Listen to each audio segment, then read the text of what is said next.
hikmat, karunia pengetahuan, memberitakan hanya kebenaran firman-Mu secara sederhana, sehingga kami bukan hanya pendengar, tetapi terutama pelaku firman-Mu yang berdampak. Segala benteng keakuhan manusia dipatahkan. Berbicaralah Tuhan, dalam nama Tuhan Yesus. Sama-sama katakan amin. Serahkan dulu Bapak Ibu. Shalom semuanya. Selamat hari Minggu. Selamat ulang tahun ibu-ibu. Apa namanya ya Pak? Hagabless. Hagabless. Selamat ulang tahun. Bukan suatu kebetulan, ada terobosan yang mau Tuhan nyatakan. Bukan hanya buat kaum ibu, terutama buat kita semua. Siapa yang siap menerima terobosan? Amin. Siap? Siap. Seperti yang lihat di layar Bapak Ibu, firman Tuhan hari ini berjudul terobosan di musim baru. Sama-sama katakan terobosan di musim baru. Saudara, kalau bicara terobosan, apa yang Bapak Ibu pikirkan? Penerobos. Terobosan itu seperti sesuatu, ada batas-batas yang runtuh. Saudara, kalau ingat air bah itu datang menerobos segala bendungan, hancur, batasan hancur. Itulah terobosan. Sekejap, seperti tsunami yang terjadi di Aceh, juga tsunami yang pernah terjadi di Nias. Tetapi yang mau saya bawakan adalah terobosan rohani. Dan saya percaya saat firman ini diberitakan, saya berdoa bahwa kita mengalami terobosan. Amin. Jadi saya suka mengeksegesis dari dalam Alkitab keluar, karena Alkitab segala sumber ilmu. Kalau dalam bahasa Ibrani, perjanjian lama Ibrani, perjanjian baru Yunani, kata terobos adalah paras. Sama-sama katakan paras.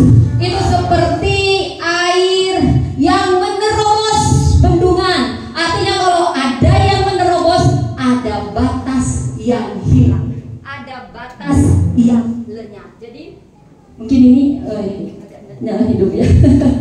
Jadi itu seperti menghancurkan batas-batas. Tes 1, 2. Kalau dalam bahasa Yunani memang tidak ada yang persis sama. Next, saudara, kalau bicara terobosan, tahukah Anda kalau dalam sekuler dunia, terobosan artinya tidak biasa. Itu langkah yang berani. Tapi ini bicara tentang usaha manusia, seperti terobosan teknologi, ada strategi, ada inovasi. Tetapi yang mau saya bawakan adalah terobosan menurut Alkitab. Kalau terobosan menurut Alkitab itu bukan usaha, bukan hanya sekedar langkah keberanian kita, tapi terutama intervensi Allah, tindakan dari Allah, karya dari Allah. Seperti di Mika 2 ayat 13, di 2 Samuel 5 ayat 20. Terobosan rohani adalah intervensi Allah. Saudara, kalau di perjanjian lama, Daud mengatakan, Tuhan telah menerobos musuhku seperti air bah menerobos. Saudara, yang menerobos itu bukan kita. Kalau versi dunia itu usaha manusia. Tapi yang mau saya katakan versi rohani, yang menerobos itu adalah Tuhan. Dan kalau Tuhan yang menerobos, hal-hal yang mustahil yang akan diterobos, tidak ada batasan, supranatural. Saudara, tahukah Anda terobosan yang paling nyata yang sudah dinyatakan Allah di perjanjian baru adalah kedatangan Kristus. Ketika Kristus di kayu salib berkata, sudah selesai, lalu dia menyerahkan. Dia tidak pernah mati, dia yang menyerahkan nyawanya. Dan apa yang terjadi? Tabir bait Allah terbelah. Siapa yang membelah? Allah. Allah sedang menerobos. Tidak ada lagi batasan antara manusia dengan Allah. Dulu saudara, karena banyak dosa, kalau mau hadap Tuhan harus lewat imam, harus bawa hewan yang terbaik sebagai persembahan, gak boleh langsung-langsung. Tetapi setelah Yesus mati, dia adalah jembatan kita, sehingga ketika dia menyerahkan nyawanya, sudah selesai, semua lunas dibayar, tidak ada batasan. Dan Allah membelah tabir, artinya tidak ada lagi batasan. Kau mau berdoa di mana saja, Bapa tolong aku, nggak perlu kau ke imam, aku mau berdoa, nggak ada batasan, saudara. Karena dia sudah masuk ke dalam hati kita. Bait Allah adalah kita. Katakan, aku adalah bait Allah. Katakan saudara, aku adalah bait Allah. Hati kita menjadi bait Allah. Tidak ada batasan. Bukan karena kita layak, nggak ada kita yang layak, tapi karena darah Kristus. Itu terobosan yang kita alami dengan kedatangan Kristus. Di hati inilah rumahmu, di hati inilah baitmu, dimanapun ku kan berada, senantiasa kau pun ada. Tuhan, hati kita menjadi bait Allah, bukan karena kita layak, karena Yesus yang melayakkan kita, dan Allah menerobos masuk ke hati kita. Next, saudara, apa artinya terobosan? Terobosan artinya terobosan intervensi Allah, bukan usaha kita. Terobosan terjadi ketika hati dibaharui, iman pun bangkit. Jadi pusat terobosan rohani adalah Allah sendiri, Yesus. Dia yang telah menerobos dosa dengan darahnya yang mahal di kayu salib. Dia menerobos maut, dia menerobos neraka, sehingga kita bebas dan menang. Next. Nah saudara, kalau Anda sudah tahu bahwasanya terobosan berasal dari Allah, saya mau mengangkat, ada banyak ayat di Alkitab tentang terobosan. Tapi saya mau kita menghargai firman Tuhan. Kita akan sama-sama membaca firman Tuhan dari Yesaya 43 ayat 16 sampai 17. Saya ayat yang pertama 16 dan Bapak Ibu ayat yang 17. Mungkin kita ikuti karena sekarang banyak terjemahan baru, supaya kita satu, kita ikutin yang di depan. Bisa lihat ya Bapak Ibu ya. Oke, siap? Mari kita hargai dan kita hormati firman Tuhan. Yesaya 43 ayat 16 sampai 17. Beginilah firman Tuhan yang telah membuat jalan melalui laut dan melalui air yang hebat, yang telah menyuruh kereta dan kuda keluar untuk berperang, juga tentara orang kata, mereka terbaring, tidak dapat bangkit, sudah mati, sudah padam sebagai sumur. Ayat 18, next. Firman-Nya, janganlah ingat-ingat hal yang dahulu, dan janganlah perhatikan hal-hal yang dari zaman purbakala.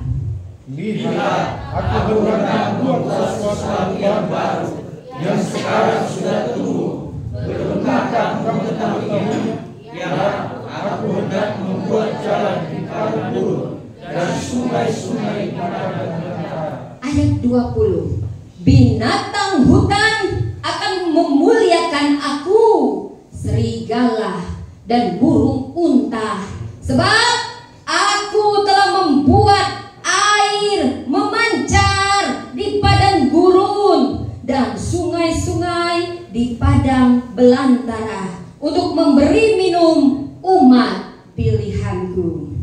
Umat yang telah kubentuk bagiku akan memberitakan kemaksuranku. Ya, terima kasih. Terpujilah nama Tuhan. Saudara, saya suka mengeksegesis ayat ini. Ini pada saat bangsa Yahudi ada dalam pembuangan. Pada saat itu negara adik kuasanya negara Babel. Negara adik kuasa itu seperti sekarang negara Amerika. Bayangkan kita ada di bawah penjajahan dan kita ada di bawah pembuangan bertahun-tahun. Kenapa Tuhan mengizinkan bangsa Israel, umat pilihannya ada dalam pembuangan? Saya ingatkan, Allah kita penuh kasih, tapi Allah kita juga disiplin. Dia ingin umatnya berubah kan ada banyak dosa, saudara. Tetapi Allah kita setia sekalipun kita tidak setia. Ketika umatnya ketika umatnya dalam pembuangan, saudara, itu bicara itu bicara situasi yang sangat-sangat menyedihkan, tertindas. Anda mungkin perlu melihat orang-orang yang imigran, saudara. Mereka tidak boleh punya rumah, nggak boleh punya hak milik. Nah, ini masih penting kalau imigran, pemerintah kadang masih kasih dana. Ini bayangkan mereka itu diperas, kekuatan diperas dan nggak boleh punya apa-apa dan bertahun-tahun. Yang ada dalam penindasan, mereka hanya bisa bernostalgia.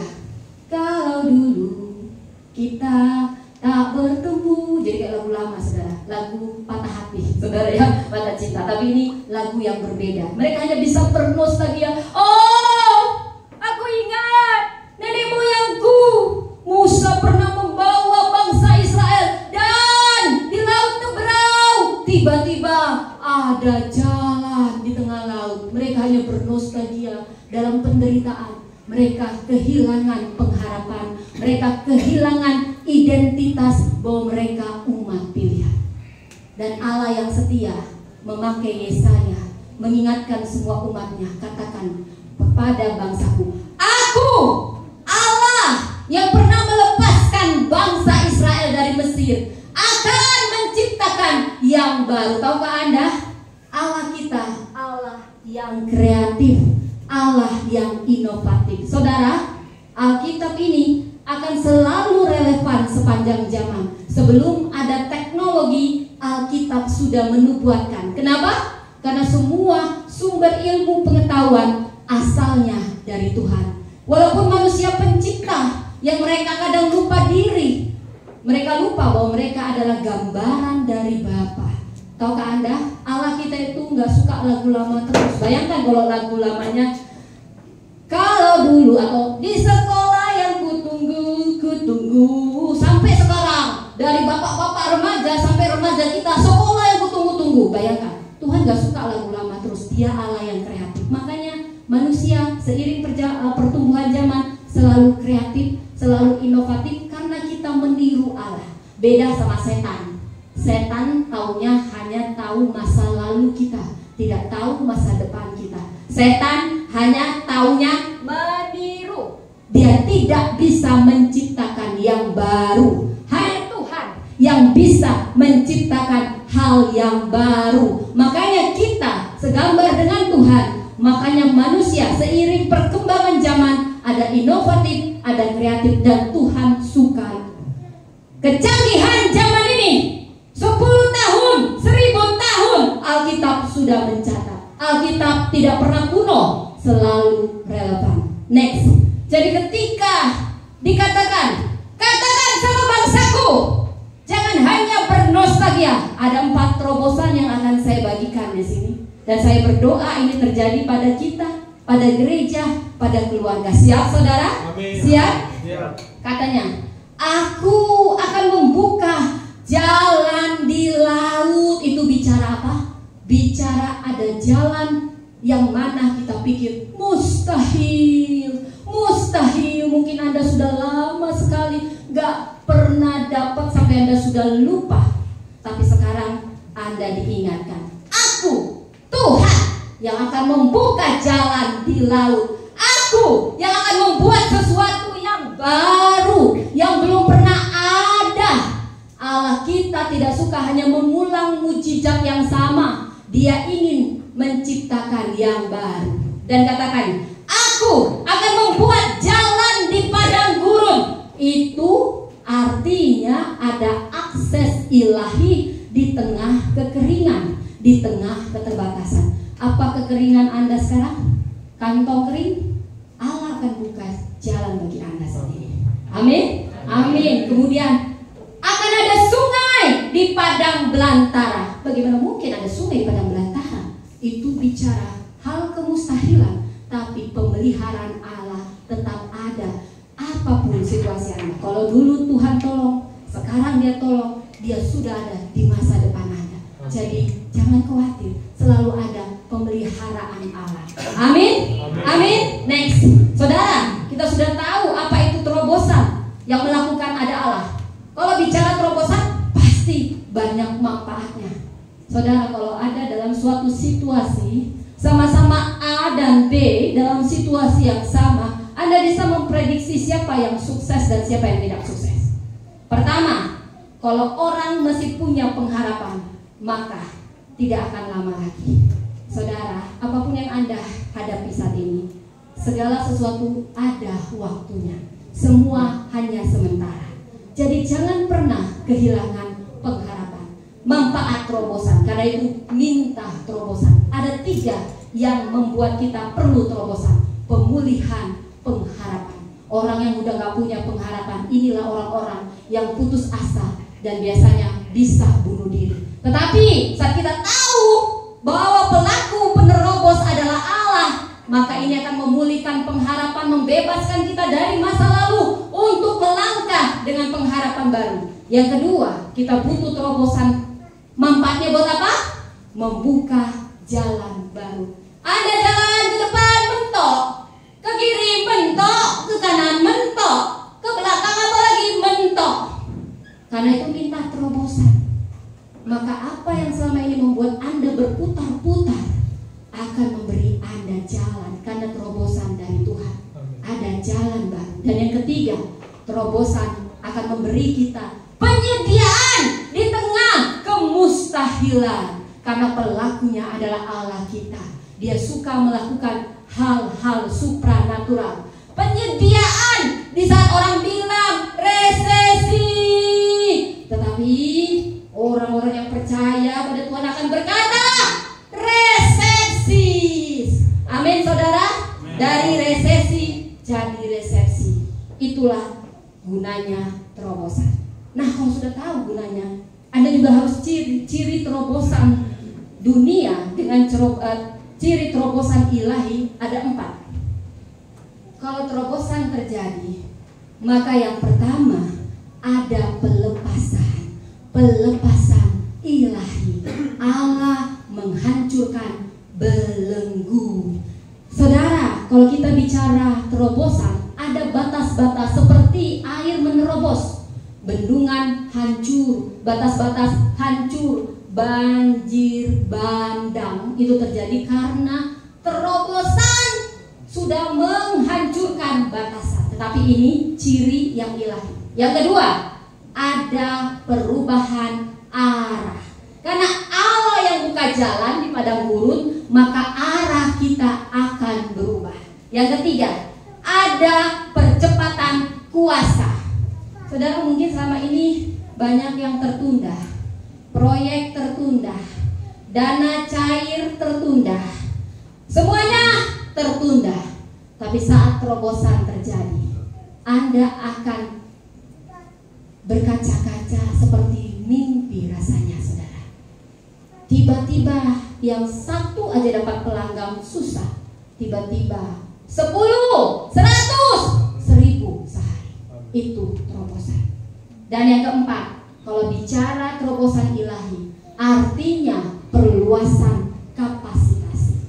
Kalau namanya terobosan, itu perluasan. Seperti banjir, air menerobos, ke sana menerobos, ke kanan menerobos. Batasan kita semakin besar, pengaruh kita semakin besar, semuanya semakin luas. Itu ciri terobosan dari Allah. Sekarang pertanyaannya, kapan terobosan terjadi dalam hidupku? Aku mau mengalaminya. Aku mau ada percepatan untuk bisnisku. Aku mau ada percepatan untuk gereja ini. Aku mau ada percepatan, ada promosi. Apa yang aku tunggu-tunggu, aku mau terjadi. Saudara, hanya 4 kuncinya. Dan saya berdoa Anda menghidupinya. Pertama, kalau mau terjadi terobosan, terobosan terjadi hanya saat kita melepaskan masa lalu dan membuka diri untuk hal baru.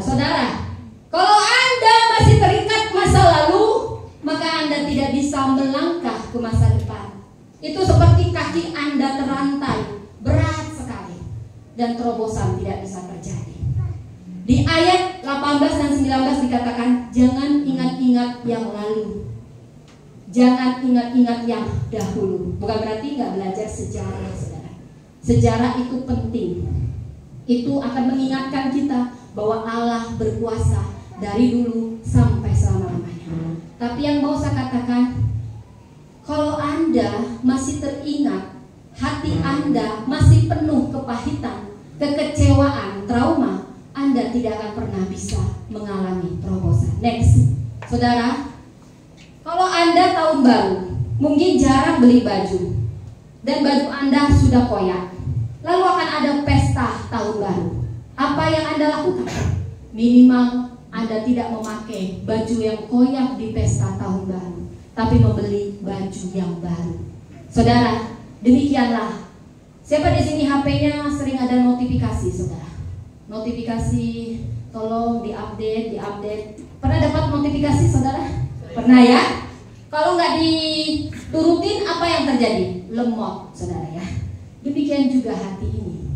Sebenarnya ada banyak yang Roh Kudus katakan, ampuni, lepaskan pengampunan, lepaskan kecewaan.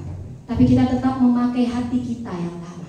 Saudara, ini yang membuat Anda, kalau Roh Kudus sekarang bicara, cepat-cepat lepaskan pengampunan.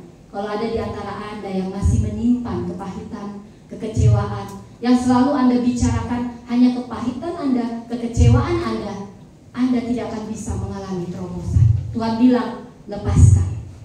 Saudara, musim baru harus dimulai dari hati baru. Siapa yang menciptakan hati?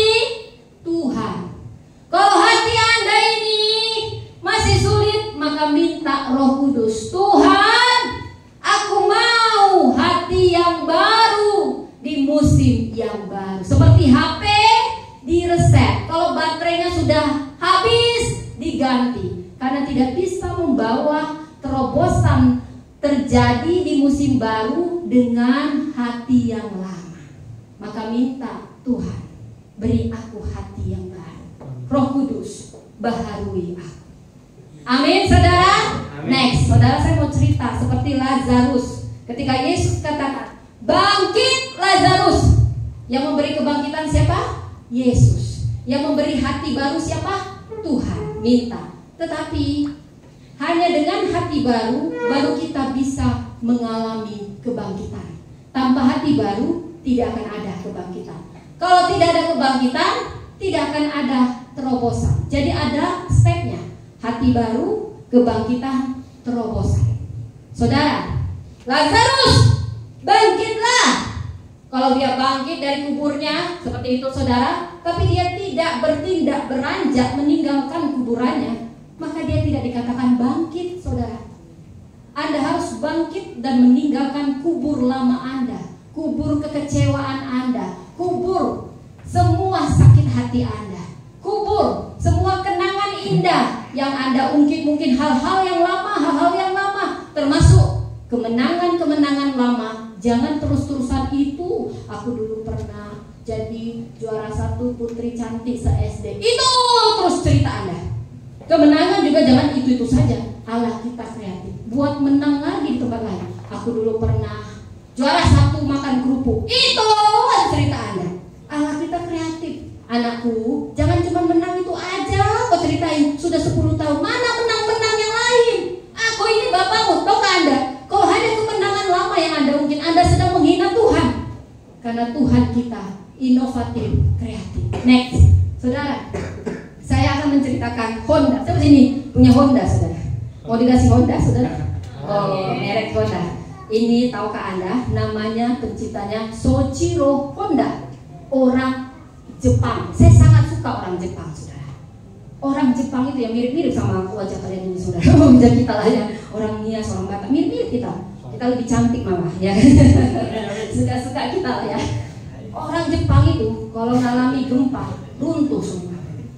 Kita bersyukur di Indonesia ini yang katanya bukan lautan, hanya kolam susu, apapun tumbuh. Kalau di Jepang sebentar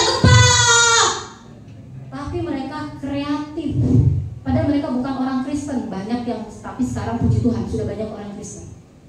Tapi itu namanya hukum alam. Jadi orang rajin tetap kaya, mau dia Kristen atau tidak, itu udah hukum alam, saudara ya.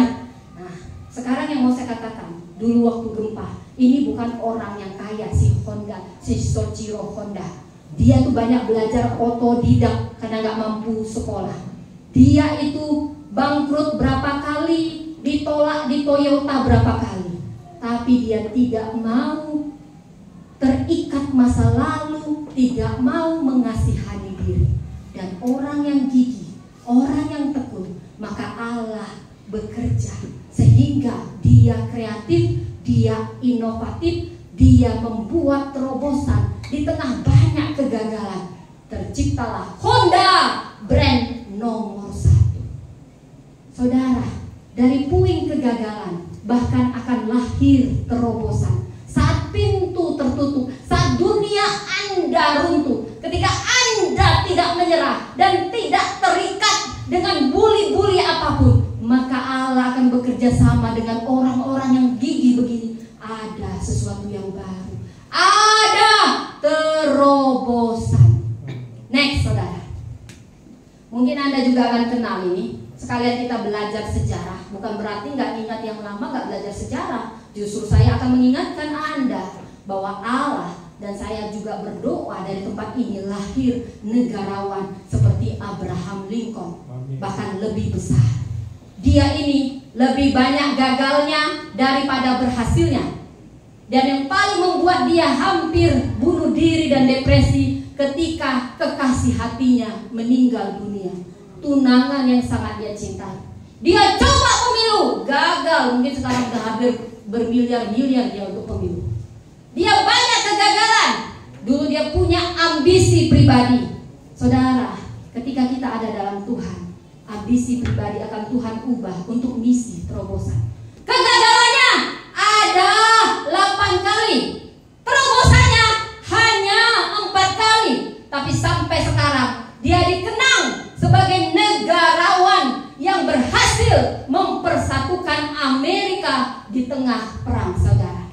Dia yang menghapus perbudakan. Semua orang kulit hitam sangat mengagumi sosok ini karena perbudakan dihapus. Karena ada sosok yang tidak mau terikat masa lalu, yang bangkit, yang gigih, yang tekun. Kegagalan itu terbayarkan dengan terobosan yang mengenangnya sepanjang zaman. Itu terobosan, saudara. Next, saudara. Kita belajar sejarah lagi. Kita tetap ingat penerobosan di masa lalu. Pasti semua kenal Thomas Alva Edison. Waktu SD dikeluarkan, bodoh, anakmu bodoh. Untung ini orang gak nyerah. Kalau nyerah maka kita tidak bisa menikmati bola lampu. Tetapi dia tidak nyerah.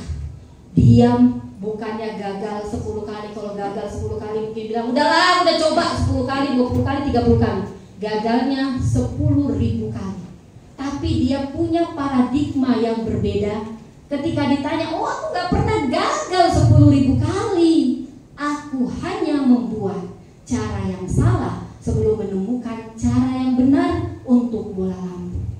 Itu kalau dia kepahitan sama guru yang bilang dia idiot, dia gak akan pernah bisa berkembang. Tapi dia melepaskan masa lalu.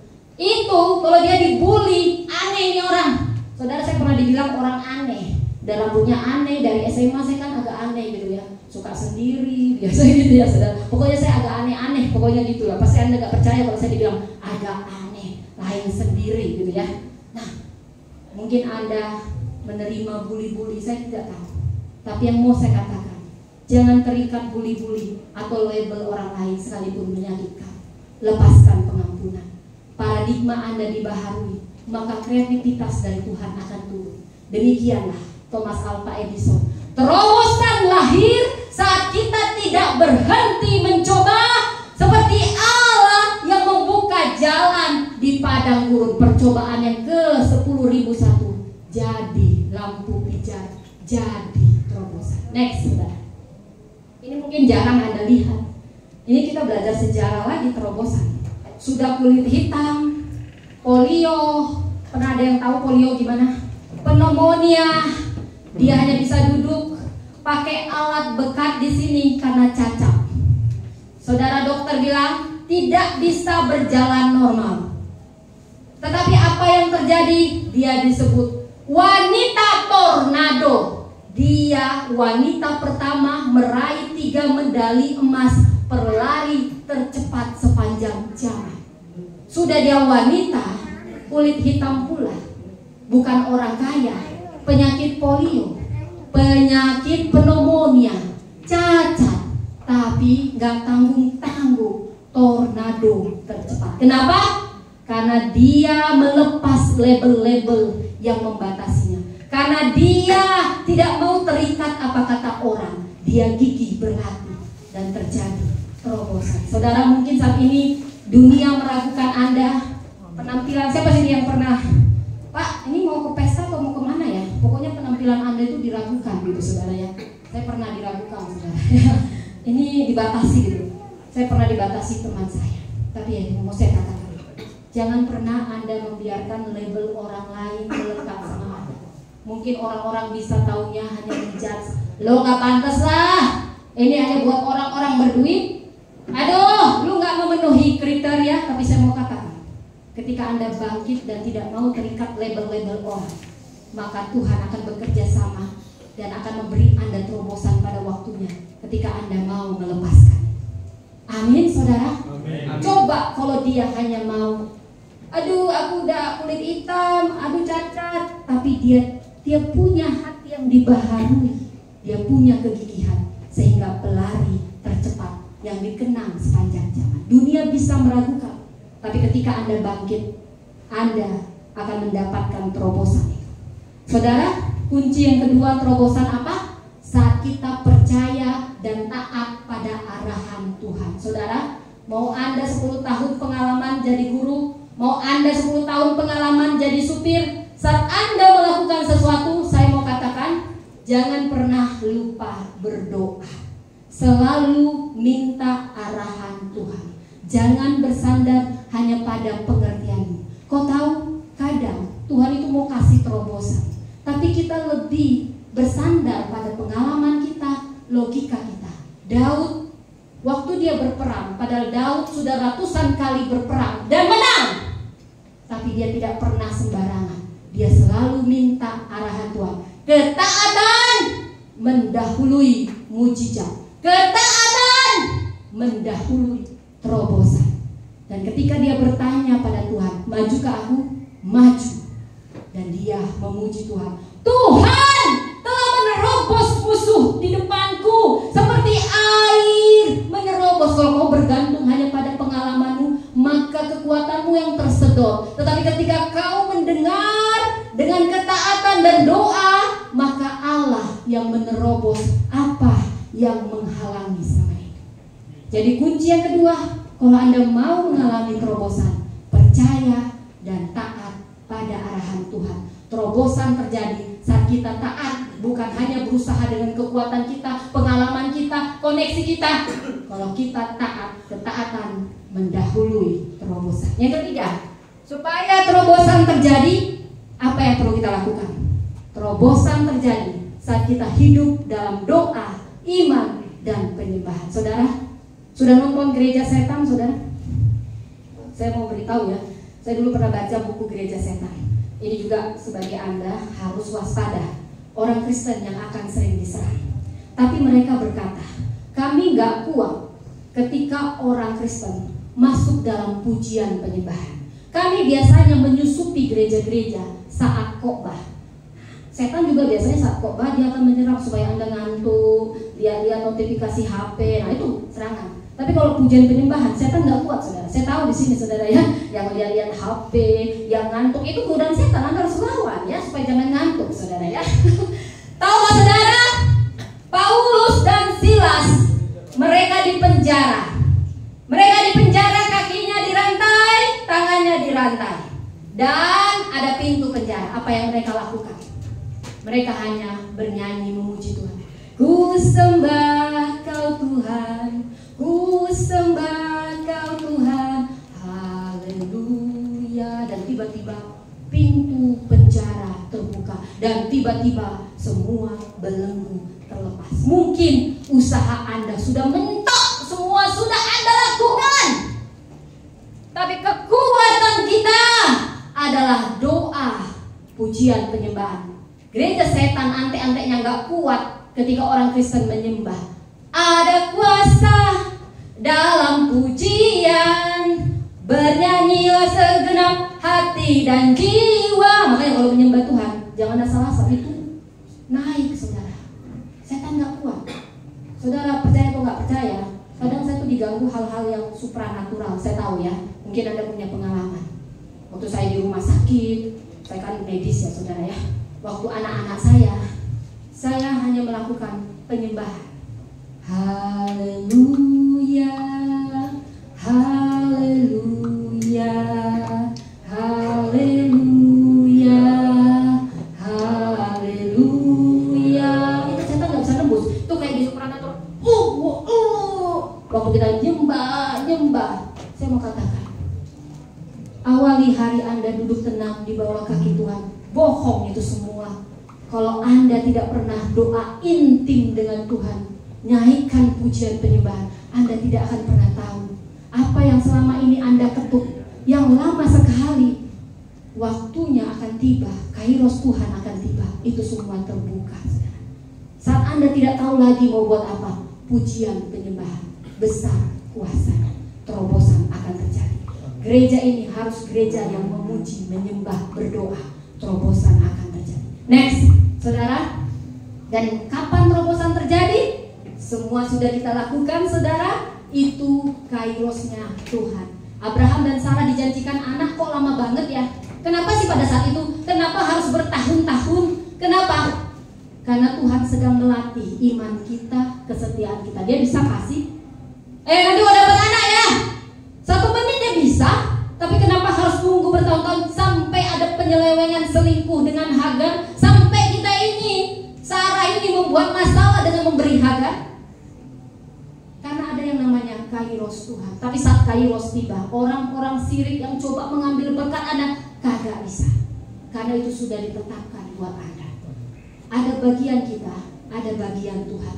Bagian kita setia di Kronos. Bagian kita melakukan apa yang harus kita lakukan. Terobosan bukan sekedar usaha kita, tapi intervensi Allah di waktu yang tepat.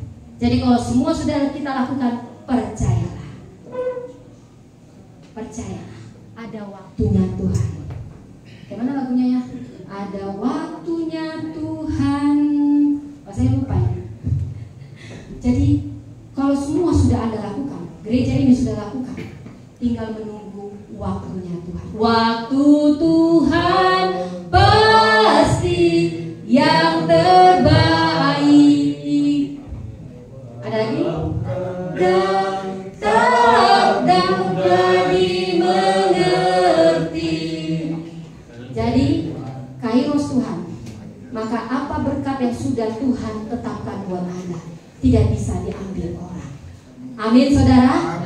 Siap terobosan? Amin. Baik, akan saya simpulkan. Oh ya, jadi seperti tadi ketika doa pujian, Esther melakukannya. Esther, ada puasa Esther 3 hari 3 malam, dan dia melakukan persiapan. Jadi ada bagian kita, saudara. Jadi bukan hanya intervensi Allah, Allah akan melakukan terobosan itu, tetapi ada bagian kita yang merespon. Esther mempersiapkan dirinya sepenuhnya, bahkan dia cantik luar dalam, sampai pakaiannya dia sediakan yang terbaik. Dia berpuasa untuk peperangan rohani. Ada peperangan yang tidak terlihat. Anda percaya atau tidak? Setiap hari kita menghadapi peperangan rohani. Peperangan rohani ketika firman disampaikan, Anda mau tengking atau tidak, itu respon Anda. Saudara, saya mau katakan, Esther berpuasa sampai semua hambanya dia suruh berpuasa. Dan ketika kalau dia menghadap raja tanpa disuruh, dia bisa mati. Tapi dia katakan, kalau aku mati, biarlah aku mati, tapi aku mati berguna membela bangsa. Dan inilah yang Tuhan suka. Dia berpuasa, dia melakukan persiapan, dan terobosan terjadi. Raja mengulurkan tongkatnya. Itu bukan usaha manusia, itu intervensi Allah. Siapa yang mau mengalaminya? Amin. Jadi terobosan sejati lahir saat kita melepaskan masa lalu. Lepaskan masa lalu, minta hati yang baru, taat pada arahan. Jangan hanya mengandalkan kekuatanmu, taat arahan, dan hidup dalam doa, pujian, penyembahan. Itu besar kuasanya. Dan tinggal menunggu kairosnya Tuhan. Setialah. Jadi yang bisa saya simpulkan, kita belajar bahwa Allah kita, penerobos kita, Dia Tuhan yang terobosan, yang memimpin kita masuk musim baru. Bukan sekedar bertahan, tapi menyatakan kemuliaan. It's not about you, it's not about me, it's the Lord, about our God. Dia mempromosikanmu, Dia memilihmu, Dia memberkatimu, bukan untukmu, bukan tentangmu, tapi supaya kau bersaksi, Dia Tuhan yang memberi aku terobosan. Semuanya untuk kemuliaan nama Tuhan. Amin. Mari kita berdoa. Bapa, terima kasih. Kau Allah penerobos kami. Kau yang akan menerobos musuh kami. Kau yang akan menerobos batasan itu. Kami mau melepaskan masa lalu kami. Kami minta hati yang baru. Aku berdoa bagi setiap orang yang masih terikat masa lalu. Roh Kudus, Kau penuhi setiap anak-anak-Mu, agar kami siap melangkah ke musim baru. Bukan hanya dipulihkan, bukan hanya bertahan, bukan hanya bangkit, tapi terjadi terobosan. Dan Kau yang membaharui kami. Kami mau senantiasa hidup dalam ketaatan. Kami mau senantiasa ada dalam doa, pujian, dan penyembahan. Dan kami tahu Kairosmu akan tiba. Semua yang tertutup, aku katakan terbuka, terjadi terobosan atas gereja ini, terjadi terobosan atas setiap rumah tangga, terjadi terobosan di musim baru. Kami percaya karena Allah kami, Allah penerobos, di dalam nama Tuhan Yesus. Sama-sama kita katakan amin. Tuhan memberkati.